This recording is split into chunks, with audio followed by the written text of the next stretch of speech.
Bonjour à tous et bienvenue sur boursicoté.com pour cette nouvelle analyse technique Forex et matières premières avec une paire de devises euro-dollar qui revient ici sur ce support majeur des 1.05. On pourrait d'ailleurs déplacer ici cette zone horizontale des 1.0650. Lorsque l'on observe ce qui s'est passé ici, on peut considérer que nous avons ici un support qui a joué ici avant la cassure, ce qui correspondrait ici au point haut que nous avons eu sur cette phase. Alors on va le déplacer au moins temporairement et voilà, ça nous donnerait ici une zone de support, alors qui n'est pas énorme, mais sur 1.0635 on l'aurait déplacé de 15 pips et là la configuration est nettement plus parlante. Alors dans cette configuration, ce que l'on voit, c'est que l'on a ici une cassure de cette zone horizontale, on se stabilise sur la zone des 1.05 à la faveur d'une décision et donc d'une déclaration de la Fed, on remonte, on teste ici cette zone et au final on revient sur la zone des 1.05. Donc c'est un signal fortement baissier puisque la baisse du dollar observée hier n'a été que temporaire. On revient ici très rapidement sur cette zone des 1.05 dans une configuration qui peut largement nous donner une phase de cassure ici. On a une très forte dynamique, on n'a aucune survente, on est dans la partie supérieure de la zone d'évolution des histogrammes du MACD. Il est tout à fait possible que l'on casse ici cette zone. Et si cette cassure intervient, c'est le prochain objectif des 1.0360 qu'il va falloir surveiller. Sur la paire de devises livre sterling contre dollar américain, nous sommes toujours sur une poursuite du mouvement baissier. Rappelez-vous, je vous avais indiqué ici que suite à cette impulsion, on s'était repris ici sur la zone des 1.2480. Un petit peu comme sur la paire de devises euro-dollar, on est monté ici, on a marqué un signal de sortie en cassant ici à la hausse la zone des 1.2610. Et puis au final, on a tout de suite invalidé. Dans l'élan, on a cassé ici la zone des 1.2480 et on se dirige désormais vers le prochain objectif des 1.2310, donc une paire de devises livre sterling contre dollar américain qui depuis son point haut ici a perdu quasiment 7 figures, 700 pips. C'est très rapide. On était ici à la fin du mois dans le dernier tiers du mois d'avril. On est début mai et on se retrouve déjà avec 700 pips de moins. C'est un très fort mouvement. On voit ici que par rapport à cette amplitude, le rebond technique n'a même pas atteint ici le retracement à 38,2% de Fibonacci. On est dans une configuration ici qui est tout à fait propice à observer ici une poursuite du mouvement baissier. Donc je rappelle, objectif ici 1.2310. Et en cas de rupture, c'est la zone majeure des 1.20 qui fera office d'objectif, donc en tant qu'objectif long terme.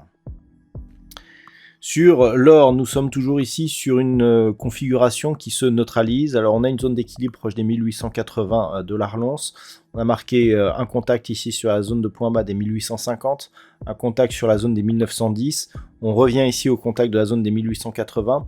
Donc là, ça sent vraiment la neutralité. Même lorsque l'on regarde les indicateurs, on a ici contact bol supérieur, contact bol inférieur, contact bol supérieur, et tout de suite, en fait, on casse la moyenne mobile. C'est-à-dire à partir du moment où on a un contact et que l'on casse immédiatement la moyenne mobile 20 exponentielle, clairement, ça nous annonce qu'on est plus ici sur une phase de retournement, ou voire globalement de neutralisation.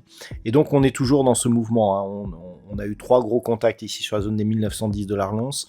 On en a marqué un aujourd'hui, on revient directement sur la partie médiane. Si on repasse ici sur la zone des 1850 $ l'once, ça n'appellera pas forcément une cassure directe. Par contre, en cas de cassure, on serait effectivement dans une configuration ici d'impulsion, consolidation horizontale suivie.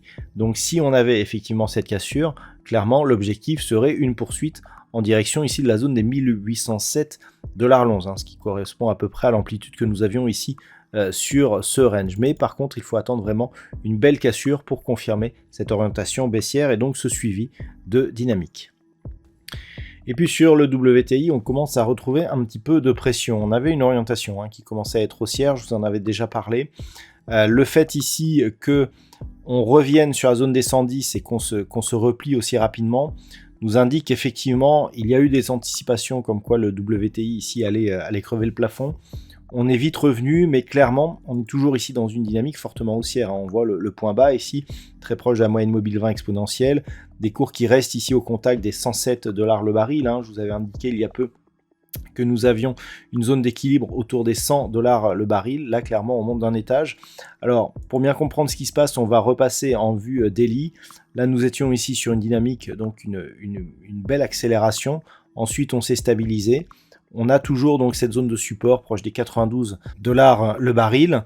Là, on vient tester la zone des 110. Si, suite à cela, on casse ici et que l'on revient au contact de la zone des 115, clairement, ça appellera une cassure qui pourra nous ramener sur cette zone de point haut ici qui avait touché donc le WTI proche des 125 $ le baril lors de la première accélération ici. Les tensions géopolitiques ne se sont pas calmées, ne se sont pas évaporées. On a un contexte notamment lié à l'OPEP dont on ne voit pas comment il pourrait faire baisser le pétrole. Donc on peut s'attendre à une poursuite du mouvement haussier qui se vérifierait donc par une rupture de cette zone des 110 et des 115 $ le baril. Et enfin pour le Bitcoin, eh bien l'orientation baissière dont je vous parlais récemment, elle est confirmée. Vous voyez comment on a cassé ici d'une manière assez progressive cette zone des 39 650 $ pour un Bitcoin. J'attire votre attention sur le fait que l'on avait une succession de points hauts qui étaient toujours négatives avec des nouveaux points bas. Eh bien là on accélère, donc on a retrouvé ici la zone des 40 000 comme résistance. On accélère et on se dirige vers la zone ici des secondaires des 36 300 $ pour un Bitcoin. Alors, lorsque l'on passe en vue daily, on voit un petit peu là ce qui se passe.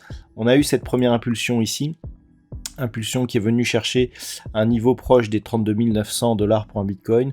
Ensuite, on a oscillé. Vous voyez qu'on a à peine touché ici le retracement à 38,2% de Fibonacci de l'intégralité ici de cette amplitude.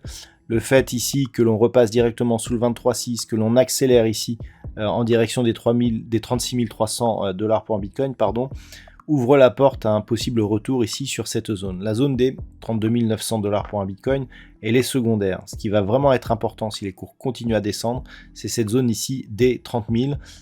Ça fait plusieurs fois que je vous montre ce graphe, mais clairement, si on casse les 30 000 ici, eh bien, on a un signal de retournement majeur de la tendance moyen et long terme.